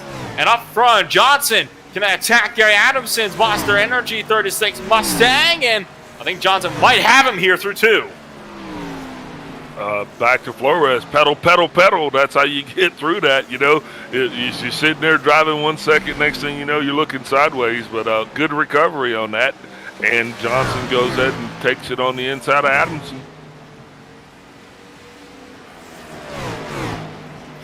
And I'm keeping one eye as well. Actually, I'll come back to that in a minute. Jay Hone, the first driver to initiate green flag pit stops on the night. I thought this might not come until a little bit later in this race, but Jay Hone is going to be the first one in out of the mandatory pit stops you have to make in this third and final stage. And now you have to wonder, when does everybody else start to come in? Yeah, I think Holmes just jumping on that grenade because he was fighting some handling issues or something. He was off. I think at that point, they just had to roll the dice and go ahead and just come on in and take the lap down and try to get the car back right. A very long stop, though, for Jay Hone. 20 seconds in the box. Total of 45.8 lost on pit road. So might have had some damage here was required to get fixed as well to the number 38 Jurassic Park Mustang. So that's so unfortunate for Jay Hone that it's all gone a bit wrong. That's the total about 5 seconds lost. The guys he was battling with now on pit road, which could be enough to secure him. That's one lap down when everything else in the pit window cycles through. Yeah, I think he solidified that position to be at least a solid lap down, even after everybody does cycle pits. And I don't think that his pit stop necessarily is going to actually yield him that gain that he was looking for as well. I think it's probably going to just keep him where he's at.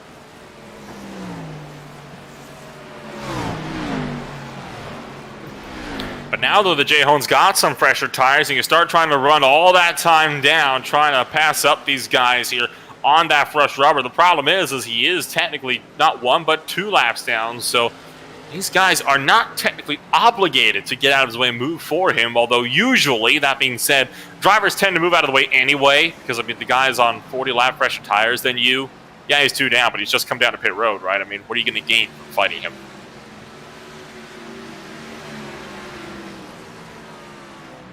And all of this lets Frank Flores charge up the inside of Gary Adamson, who is also losing a bit more pace on these longer green flag runs. So Flores is through. Adamson weeble wobbling all the way down the tri-oval and almost scrapes the outside wall of turn 1, leaving the margins oh so fine. I think he tried to follow Severa's line, right? Try to enter high and then dime it off the corner to get the run down low, but it kind of backfired for him with how wide he entered turn 1 at.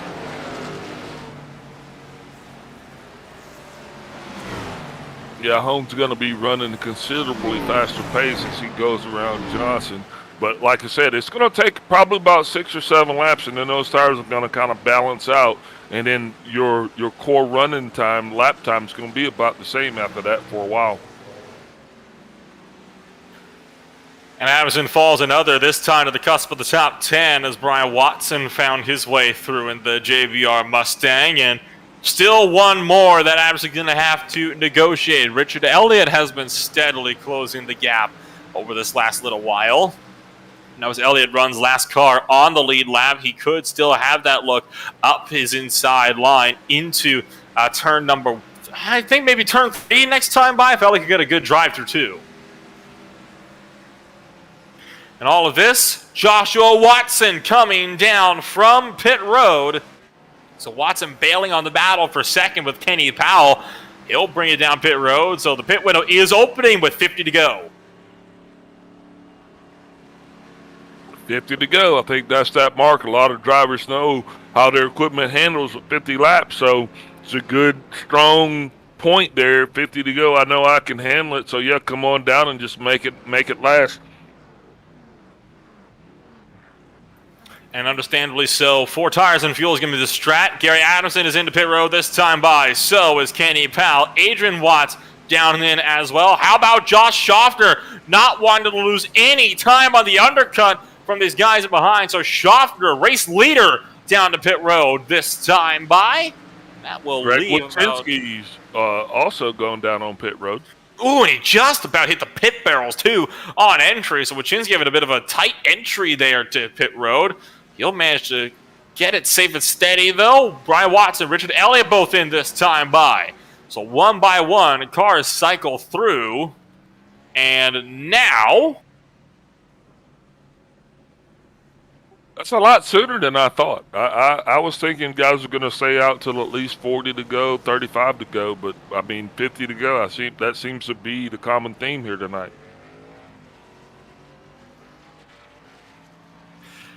And now there are just 2 drivers on track that have yet to come on down. Those guys are Chris Severa and Frank Flores.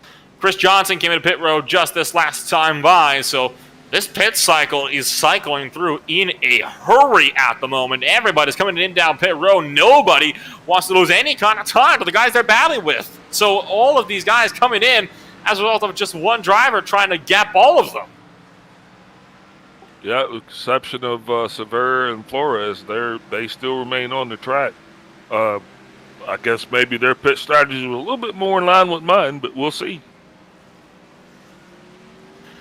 Some drivers like to stretch it as far as they can go, and that could give them a bit of a late tire advantage, but is it enough to try to close in the gap to all these other guys up the road? That's going to be a big ticket question. I mean, at the moment, Wojcinski is just out of pit road, and Frank Flores.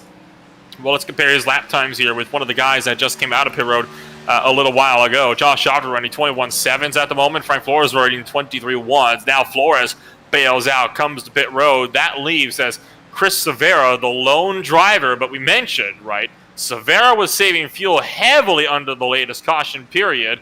So is that enough for him to make it to the end? I think that was a strategy he was trying to go for.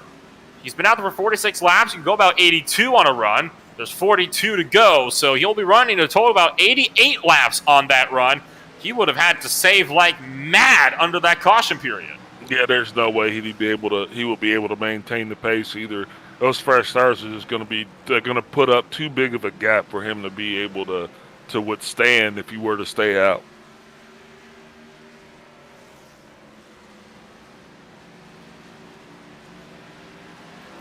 So we'll wait and see what Chris Severa is going to do. Does he opt to come on down, and does he opt to stay out? That's going to be the big ticket question. At the moment, Josh Schofter 22 seconds behind, and that might seem like a long way for him to close up in 42 laps, but you have to also consider that at the moment he's lapping about a second quicker than Chris Severa as well, which means Schofter is going to be catching Severa with about 20 to go.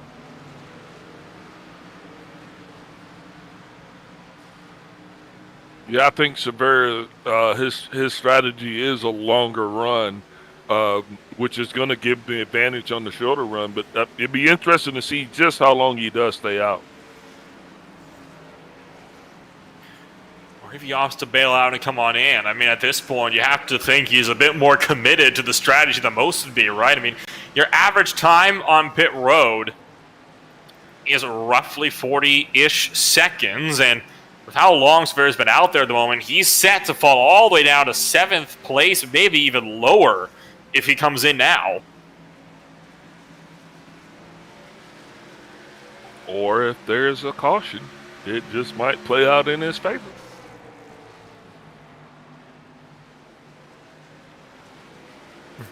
So many factors left to consider in this race. Wojcinski unlaps himself one. We saw Joshua Watson do the same. And all of this playing out live from the Richmond Raceway. So as we watch these little moments continue to shake up as this race goes along, there is, at the moment, 37 laps to go. Let's take a quick step away. We'll be back with the final section in just a moment.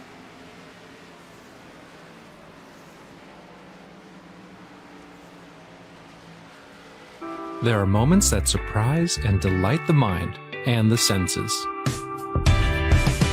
Introducing Sound Art, the world's first truly customizable, concealed, flat panel art speaker system.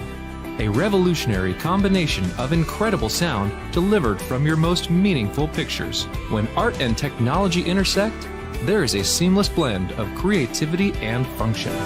I'm alive in the streetlight, pulling at the stars in the moonlight. Every time I feel you close. With Sound Art, anyone can print their own artwork or pick from numerous licensed artwork that we have. The possibilities are limitless. Enjoy beautiful and amazing sound throughout your home. The entire surface of your artwork generates incredibly robust sound. Your art never sounded so good.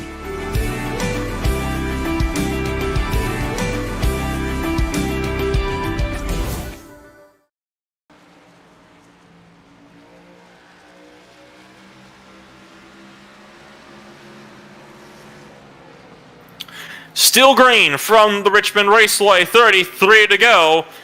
3 cars remain on the lead lap. Severa, Schaffner, Watson. Severa tried to gamble under the latest pit window to try to stay out on fuel, just being unlapped by Adrian Watts, but Schaffner closing in. 14 0.4 seconds separated them at the moment. Schaffner lapping about 7/10 quicker per lap from one Chris Severa, who is still trying to save some fuel. 32 laps to go. I don't think Severa is going to be able to hang on at all to a win here, but you never know. A podium might not be out of the question here as Jay Home makes a second trip down to pit road. Yeah, I called that earlier. I said that I think that Jay Home's problems had a little bit more to do with than just tires. But it is interesting with Severa's strategy, because as this plays on, all he needs is a late caution and he becomes a mastermind.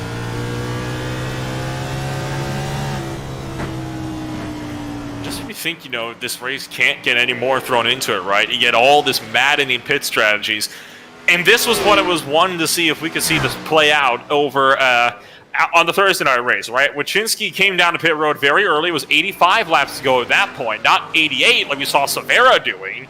And we thought he might be able to make it to the end while everybody else had already come down and pit. Now, obviously, for Wyszynski, he ended up having a second caution come out later in the race while everybody else came down. He actually stayed out so that he could try and hold on to it every time he could on old tires. That got him a win. We're seeing the strategy that Wyszynski was trying to play out in the form of Severa at the moment, though. Chris Severa at the moment, he is still your race leader, but we talked about that gap whittling down in a hurry. I mean, down to just 11.5 last time by the line, and let's compare the lap time, shall we, this next time by Chris Severa, logging a 22.8, and Schaffner, the tires are starting to wear off a little bit more for Josh Schaffner, so he doesn't have as big of a run. So remember, 22.8 for Severa, and for Schaffner, a 22.3. So still half a second quicker, but he's not closing in as much as he was earlier on. Yeah, those tires are going to find that spot where they're just going to sit and mellow. You got cold tires, then you got your tires, then you got old tires. So right now, Severa, tires don't seem to be his issue. His issue was fuel. I think whatever they did to that car for the handling, they've got it dialed in for the long haul. He's just is waiting on everybody else to burn their tires up, and he's just going to try to sit there and conserve fuel.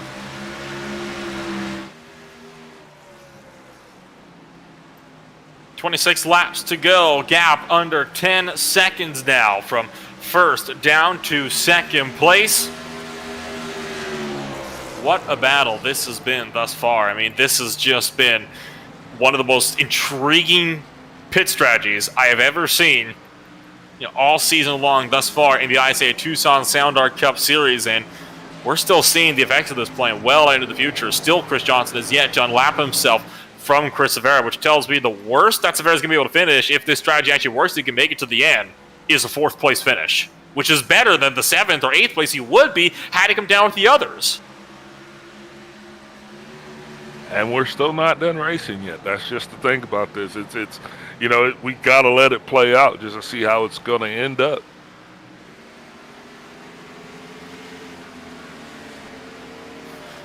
Let's take a quick look top to bottom at your Tucson Sound Art race order at the moment. Chris Severa, your race leader, of course. Josh Schaffner running them down in second. Gap under 9 seconds now.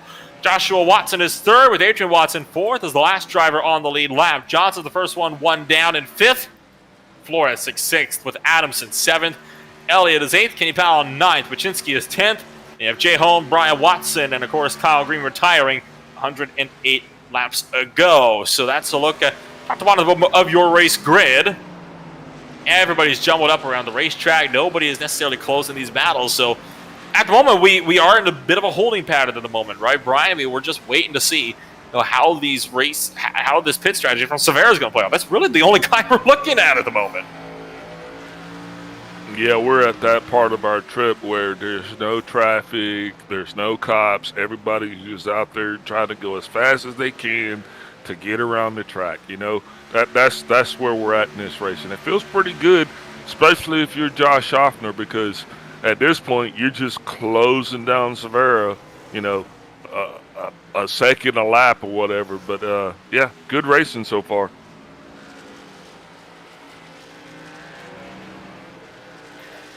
And of course, don't forget as well, you also have got the Butt Kicker Cup Series on Thursday nights that you can look forward to as well. So if you have not yet and you'd like to see some of the exciting races we've been seeing here tonight, give us a good old like on Facebook, subscribe on YouTube, or a follow on Twitch, wherever you may be happy to watch us from. Watching us from here tonight. And don't forget, it may be the end of the season, but that doesn't mean we're going to stop racing next week up. It'll be an exhibition race at Las Vegas Motor Speedway. We'll be running the Gen 7 cars for a one-off event, or switch back over to these Gen 6 cars just for the time being until NIS makes, or AOPA makes its official switch open to the new next-gen machines, which the new seasons will be starting up 2 weeks from now.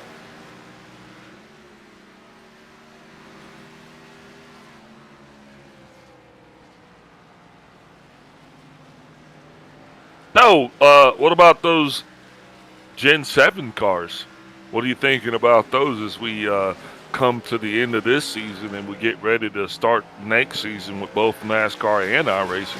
Looks like that Gen 7 car is going to be creeping more and more into our vocabulary. So what are your thoughts on that?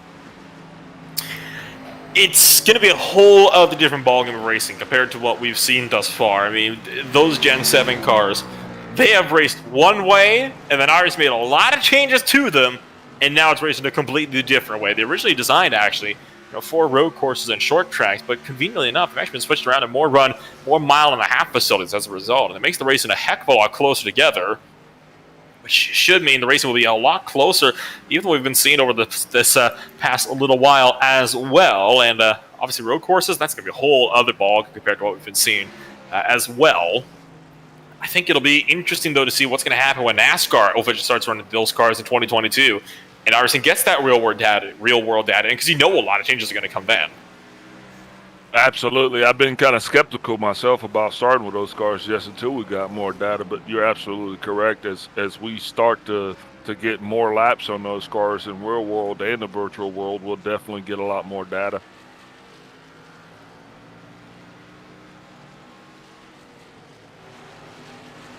We are in the dying stages of this race now. There is only, it'll be 13 laps to go this next time by. Severa still holds the lead, but once again, Schaffner's not been closing in as much as we thought he would, right? Severa's up to 22.9s, and Josh Schaffner running 22.6, so the gap is only closing 0.3 a lap. And at this point, I actually am starting to question if Schaffner's actually going to catch Severa by the end of this one. I don't think he will at this rate. The gap is still coming down, absolutely, but and we'll catch him eventually. But will it be in time? There's still about a straightaway between them.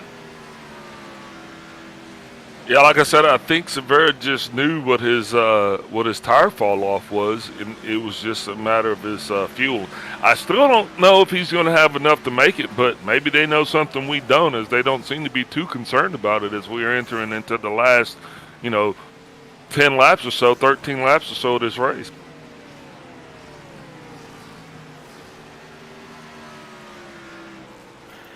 We get set to enter the final 10 laps or so in about 10 seconds time, and so far Chris Johnson steadily closing up as well to G&G teammate Chris Severa.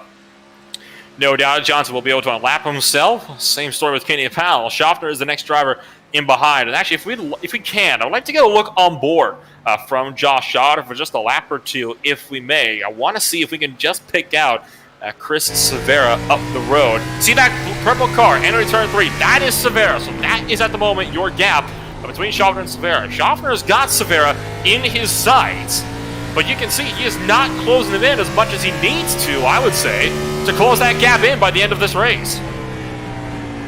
Well, catching him is one thing. Passing him, well, that's a whole different yeah.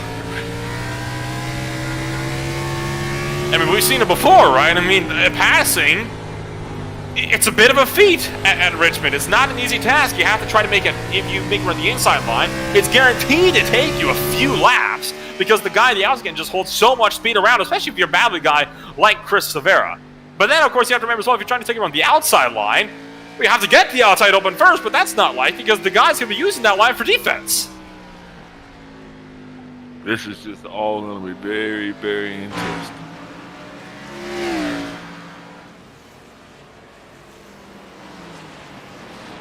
Coming to 5 to go. 6 to go. It'll be 5 to go in a couple seconds, but goodness gracious, I mean, what a fight there's been so far. And it's not the only battle on track as well. 7th and 8th have steadily closed on up. Richard Elliott and Gary Adamson. Haven't talked about those two drivers in a while in the battle for 7th or 8th, but we've watched everything else play on up so far. They're side by side at the moment for spots just on the outside edge of the top 10. Yeah, Wachinski definitely not feeling the same fate that he had on Thursday night, as he's in 10th place and just kind of trying to figure out where he's going to end up in this universe. Does he have it this time by? Gary Adamson, I think, still has the outside lane. Richard Elliott has not been making it easy for him, and Elliott having to check a big time by. That lets Adrian Watson get a spot. Adamson's going to pull away with that spot, I'd imagine now. So with 4 to go, let's look back to Chris Severa. This could prove to be a genius strategy for Severa if it was to save under that latest caution period. Schaffner is still closed, and the gap is 3.3. But he would have to be about a second quicker every lap. That is not happening. Severa's on track to get a win here. The question is, does he have the fuel, right? Estimated 82 laps on the tank. He's been out there for about 85 now. He's got to be on fumes.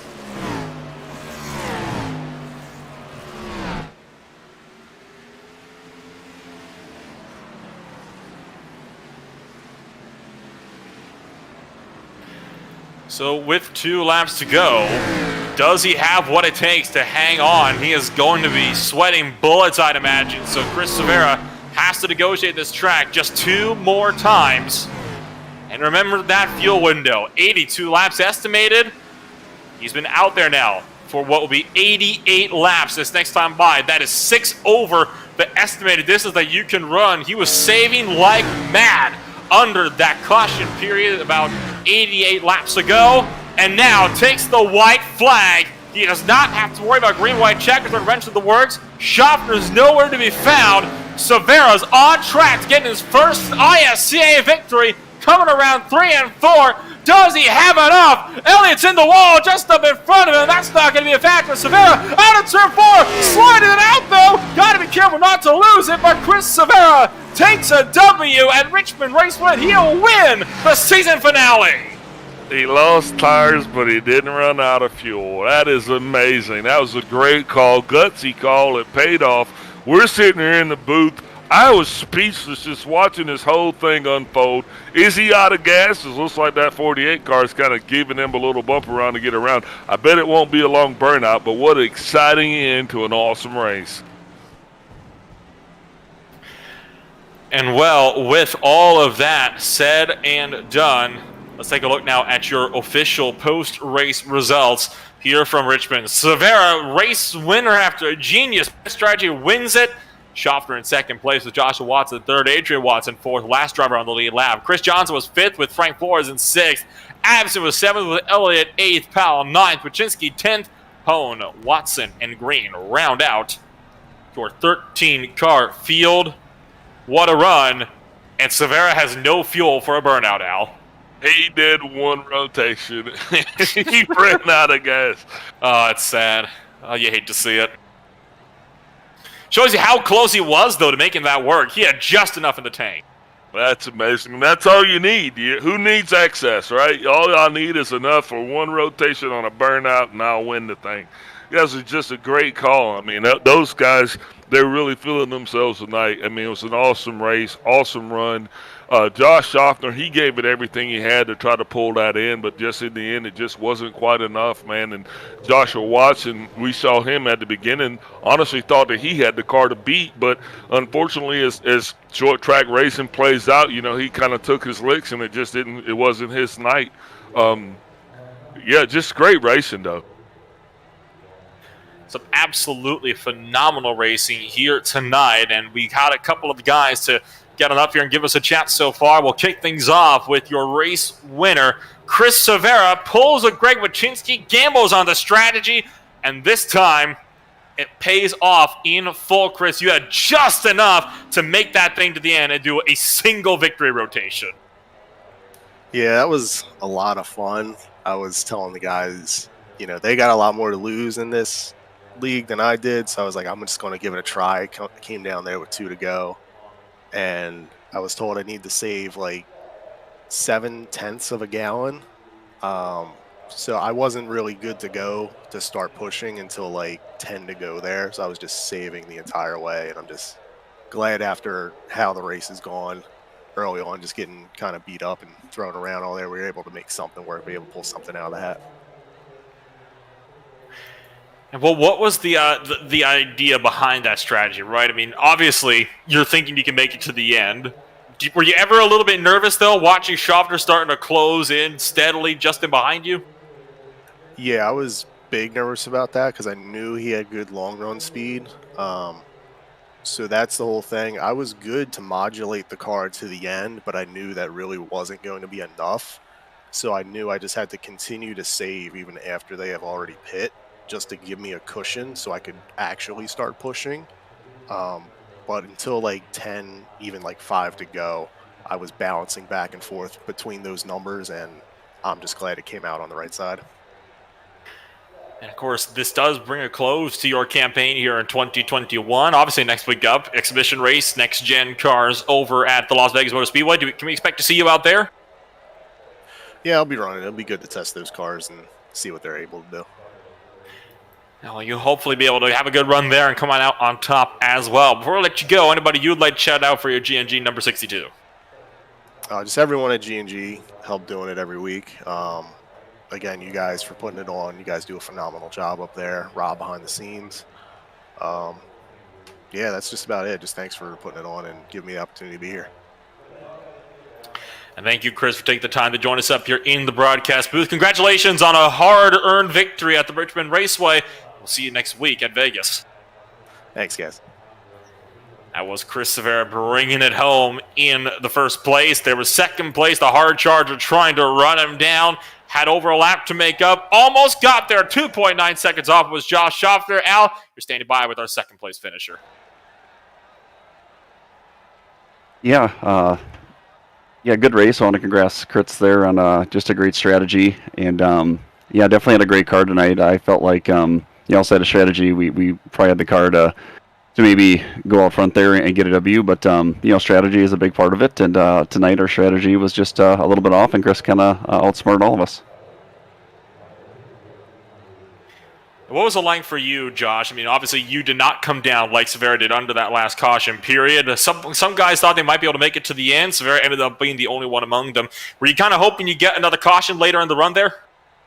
Yeah, it was going to be a gamble. I actually contemplated doing the same thing there, and it was kind of a strategy there where I was out front, and I know Chris had a little bit of trouble and was a little bit wounded out there too, which made that strategy maybe a little bit easier. Where I had the pace where I knew I was going to probably push, or with the pace I had, it might have been a little bit tougher to save fuel. But we were right on the edge there, and it was a coin flip of what to do, but.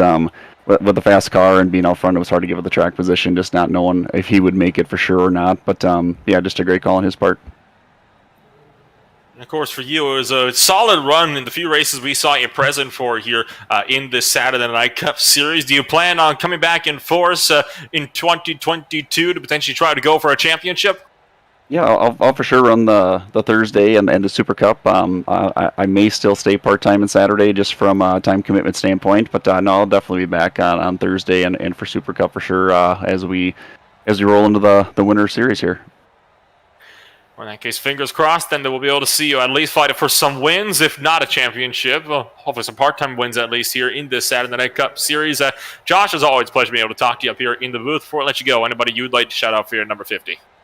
Yeah. Just first off, got to thank the guys at Rocket Racing. The setup was just awesome here, and I wish I could have showcased a little bit more on Thursday there too. Just had a little trouble there, but tonight it really got to showcase it, and just got to thank the guys at GNR Farms. I know Todd's tuning in, watching right now, and everyone at SGI Egg Services, H&B, and JMS Mirror Seed Solution. All those guys, just got to thank them for all the support.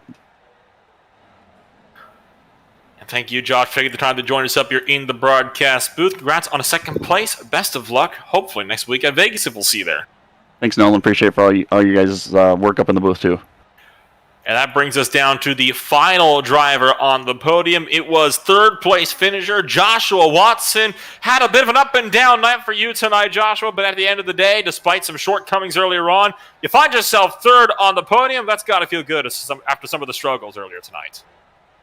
Yeah, it feels pretty good. Wish we could have got back up and battled for the win. Chris had a good strategy there. Same as Josh, I debated on pitting there or not, but I kind of felt with the newer tires that, with the pit strategy, right, we might have been able to run them down, but he did a real good job at saving tires and fuel there and was able to get the win over us. But overall, to come back from the early spin, the little mishap, which was a little bit on me, trying to stay out of trouble with the guys in front of me, kind of come down on Chris a little bit, but able to stay out of the wall and hopefully not cause too much damage to him and us and some others. And it's kind of fought our way back up. Our car was really good out front, but when we got back in traffic, it just kind of got tight rolling the center, and it just kind of set our day for the rest of the day there. And of course, Richmond, as we talked about several times throughout the course of the night, but it can be such a difficult track to pass at. It's a difficult track to strategize at, too, with how unique of a facility it is. What do you think is a bit more of a difficult factor for you, the actual racing or trying to get a strategy right? I'd say probably the strategy. There's so many different strategies you could pull. Even if that went green, you could have stayed pitted early and you could have stayed out later. There's so many different strategies there at the end.